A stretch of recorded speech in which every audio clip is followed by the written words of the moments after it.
কল্পনা করুন এমন একটি মাছ যা সাঁতার না কেটে হাঁটে, অথবা এমন একটি কাঁকড়া যা নিজের হাতে বক্সিং গ্লাভস পরে ঘুরে বেড়ায়। আপনি কি জানেন পৃথিবীর সবচেয়ে কুৎসিত প্রাণীর আসল রূপটা কেমন? আজকের এই 5 মিনিট আপনার ধারণাকে পাল্টে দেবে। প্রকৃতির ডায়েরি থেকে নিয়ে এসেছি এমন 10টি অদ্ভুত প্রাণী যাদের অস্তিত্ব আপনি হয়তো বিশ্বাসই করবেন না। Dumbo octopus. নাম শুনে মনে হচ্ছে কোনো কার্টুনের চরিত্র, তাই না? এই অক্টোপাস সমুদ্রে প্রায় 3 থেকে 4 কিলোমিটার গভীরে বাস করে। এদের মাথায় মাছের ফুলকার মতো যে দুটি অংশ থাকে তা দেখতে অনেকটা হাতির কানের মতো, তাই এদের নাম ডাম্বো। এরা এদের কান ব্যবহার করে সাগরে সাঁতার কাটে। ব্লবফিশ।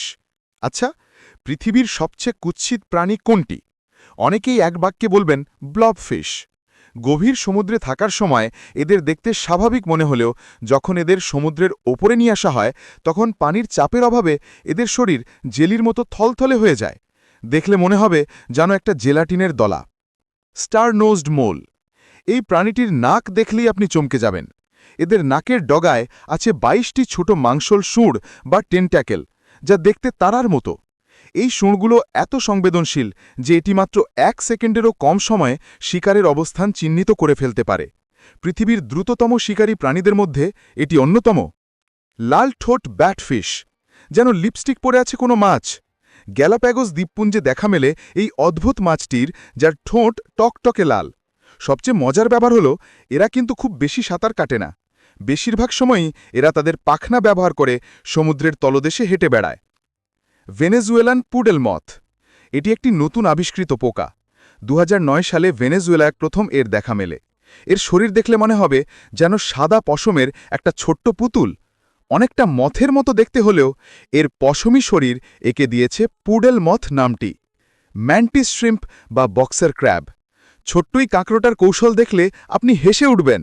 এরা নিজেদের আত্মরক্ষার জন্য দুটি বিষাক্ত সি অ্যানিমন বা সামুদ্রিক ফুল হাতে ধরে রাখে। দূর থেকে দেখলে মনে হয় যেন কাঁকড়াটি দুটো গ্লাভস পরে বক্সিং করার জন্য তৈরি। এই কারণেই এদের বক্সের ক্র্যাব বলা হয়। Pink fairy armadillo. আর্জেন্টিনার শুষ্ক মাটিতে গর্ত করে বাস করে এই ছোট্ট প্রাণীটি, যার শরীরের পিছনের দিকটা গোলাপি রঙার বর্ম দিয়ে ঢাকা। আকারে মাত্র 4 থেকে 5 ইঞ্চি লম্বাই প্রাণীটি বিপদের সময় দ্রুত মাটিতে গর্ত খুঁড়তে পারে এবং নিজের নরম শরীরকে শক্ত গোলাপি বর্মের নিচে লুকিয়ে ফেলে। শুবিল। পাখিটির ঠোঁট দেখলে মনে হবে যেন কোনো বিশাল জুতো। সারস প্রজাতির এই পাখিটির ঠোঁট অনেক বড় এবং চওড়া, যা দেখতে একটা কাঠের জুতোর মতো।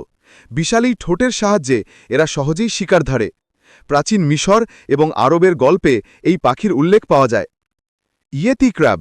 2005 সালে দক্ষিণ প্রশান্ত মহাসাগরের গভীরে আবিষ্কার হয় এই কাঁকড়াটি, যার সারা শরীর ঘন সাদা লোমে ঢাকা। এই লোমগুলো দেখেই এর নাম দেওয়া হয়েছে তুষারমানব ইয়েতির নামে। এই লোমগুলোর কাজ হল সমুদ্রের গভীরে বিষাক্ত রাসায়নিকগুলিকে ছেঁকে নেওয়া। Thorny dragon. অস্ট্রেলিয়ার মরুভূমিতে দেখা মেলে এই টিকটিকিটির। এদের পুরো শরীর কাঁটায় ভরা, দেখলে মনে হয় যেন একটা ছোট্ট ড্র্যাগন। মজার তথ্য হল এই কাঁটা শুধু শিকারীদের ভয় দেখানোর জন্য নয়। এই কাঁটার খেজো জমে থাকা শিশির বা বৃষ্টির জল শুষে নিয়ে এরা পান করে। তো দেখলেন তো বন্ধুরা, আমাদের প্রকৃতির প্রতিটি কোণে লুকিয়ে আছে কত শত রহস্য। এই প্রাণীগুলো প্রমাণ করে যে প্রকৃতি কত বিচিত্র এবং সৃজনশীল হতে পারে। এই অদ্ভুত প্রাণীদের সম্পর্কে জেনে আপনার কেমন লাগলো কমেন্ট করে অবশ্যই জানাবেন। ভিডিওটি ভালো লাগলে একটি লাইক দিন, বন্ধুদের সাথে শেয়ার করুন এবং এমন আরও দারুণ সব ফ্যাক্ট জানতে আমাদের চ্যানেলটি সাবস্ক্রাইব করে পাশে থাকা বেল আইকনটি বাজিয়ে দিন। ফিরছি নতুন কোনো রহস্য নিয়ে। ততক্ষণ পর্যন্ত ভালো থাকুন, সুস্থ থাকুন। ধন্যবাদ।